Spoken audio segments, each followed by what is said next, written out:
Good morning, जय श्री कृष्ण, राधे राधे। आज हम उठे सुबह 4:30 बजे। इसके बाद हम गए अपनी सोसाइटी के क्लब हाउस और वहाँ बैठकर हमने किया माला और मेडिटेशन। इसके बाद हम घर आए और हमने किया अपने लालजू की सेवा। इसके बाद हम ऑफिस गए। आज हमने रिकॉर्ड किया है आप सबके लिए श्रीमद् भागवतम के चतुर्थ स्कंद के तृतीय अध्याय। आप लोग प्लीज सुनिए।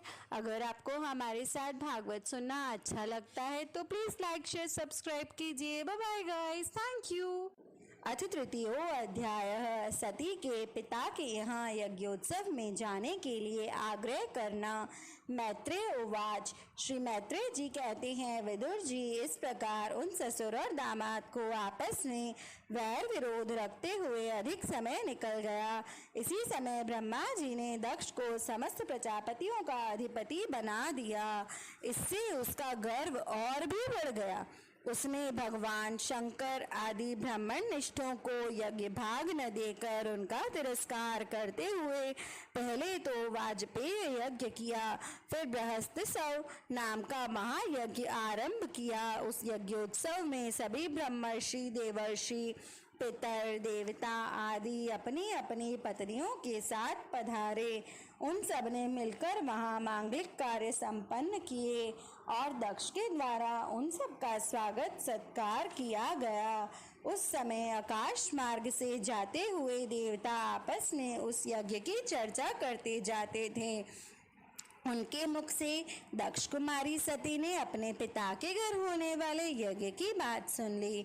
उन्होंने देखा कि हमारे निवास स्थान कैलाश के पास से होकर सबोर से चंचल नेत्रों वाली गंधर्व और यक्षों की स्त्रियां चमकीले कुंडल और हार पहने खूब सज धज कर अपने पतियों के साथ विमानों पर बैठी उस यज्ञोत्सव में जा रही हैं। इससे उन्हें और भी बड़ी हुई उत्सुकता हुई और उन्होंने अपने पति भगवान भूतनाथ से कहा।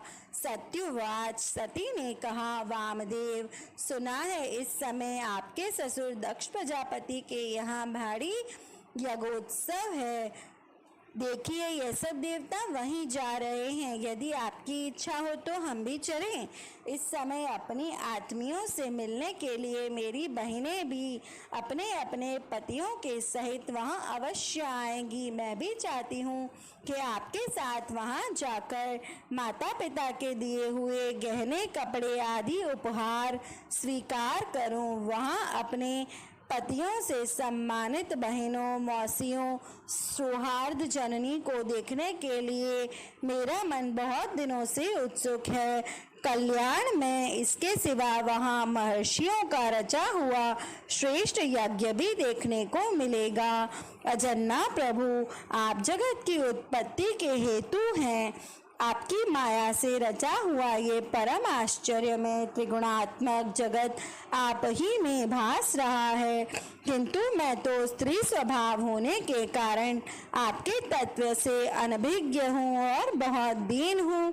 इसीलिए इस समय अपनी जन्मभूमि को देखने को बहुत उत्सुक हो रही हूँ। जन्म रहित नीलकंठ, जिनका दक्ष से कोई संबंध नहीं है, फिर भी वे अपने अपने पतियों के सहित खूब सोच धज कर झुंड की झुंड वहां जा रही हैं। वहां जाने वाली इव देवगण देवांगनाओं के राजहंस के समान श्वेत विमानों से आकाश मंडल कैसा सुशोभित हो रहा है। सुरश्रेष्ठ, ऐसी अवस्था में अपने पिता के यहाँ उत्सव का समाचार पाकर उसकी बेटी का शरीर उसमें सम्मिलित होने के लिए क्यों न छटपटाएगा। पति, गुरु और माता पिता आदि सुहृदों के यहाँ तो बिना बुलाए भी जा सकते हैं। अतः देव, आप मुझ पर प्रसन्न हो। आपको मेरी ये इच्छा अवश्य पूर्ण करनी चाहिए। आप बड़े करुणामय हैं, तभी तो परम ज्ञानी होकर भी आपने मुझे आधे अंग में स्थान दिया। अब मेरी इस याचना पर ध्यान देकर मुझ अनुग्रहित कीजिए। मैत्रेय उवाच। प्रिय सती जी के इस प्रकार प्रार्थना करने पर अपने आत्मियों को प्रिय करने वाले भगवान शंकर को दक्ष प्रजापति के उन मर्म भेदी दुर्वचन रूप बाणों का स्मरण हो आया जो उन्होंने समस्त प्रजापतियों के समान कहे थे।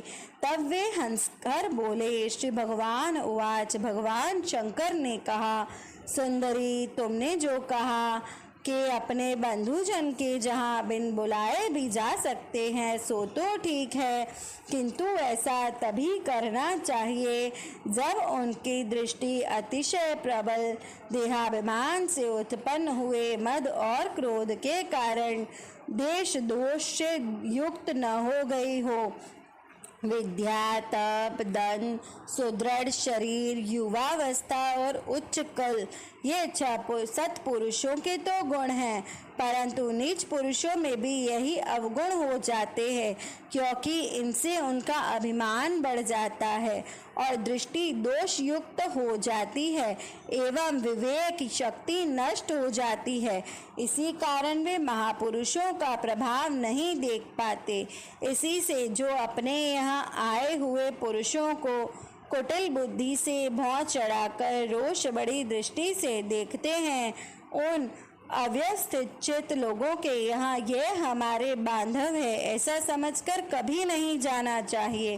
देवी, शत्रुओं के बाणों से भिंद जाने पर भी ऐसी व्यथा नहीं होती जैसे अपनी कुटिल बुद्धि स्वजनों के कुटिल वचनों से होती है, क्योंकि बाणों से तो शरीर छिन्न भिन्न हो जाने पर तो जैसे तैसे निद्रा आ जाती है, किंतु कुवाक्यों से मर्म स्थान विद्ध हो जाने पर तो मनुष्य हृदय की पीड़ा से दिन रात बेचैन हो जाता है। सुंदरी, अवश्य ही मैं ये जानना चाहता हूँ कि तुम परमोन्नत प्राप्त हुए दक्ष प्रजापति को अपनी कन्याओं में सबसे अधिक प्रिय हो, तथापि मेरी आश्रिता होने के कारण तुम्हें अपने पिता से मान नहीं मिलेगा, क्योंकि वे मुझसे बहुत जलते हैं। जीव की चित्त वृत्ति के साक्षी अहंकार शून्य महापुरुषों की समृद्धि को देखकर जिसके हृदय में संताप और इंद्रियों के में व्यथा होती है, वह पुरुष अनेक पद को तो सुगमता से प्राप्त कर नहीं सकता। बस दैत्यगण जैसे श्री हरि से द्वेष मानते हैं वैसे ही उनसे कुढ़ता रहता है। सुमध्य में तुम यही कह सकती हो कि आपने प्रजापतियों के स्वभाव में उनका आदर क्यों नहीं किया। सो ये सम्मुख जाना, नम्रता दिखाना, प्रणाम करना आदि क्रियाएं जो लोक व्यवहार में परस्पर की जाती है, तत्वज्ञानियों के द्वारा बहुत अच्छे ढंग से की जाती है। वे अंतर्यामी सबके अंतःकरणों में स्थित परम पुरुष वासुदेव को ही प्रणाम आदि करते हैं, देहाभिमानी पुरुष को नहीं करते। विशुद्ध अंतःकरण का नाम ही वासुदेव है, क्योंकि उसी में भगवान वासुदेव का अपरोक्ष अनुभव होता है। उस शुद्ध चित्त में स्थित इंद्रियातीत भगवान वासुदेव को ही मैं नमस्कार किया करता हूँ।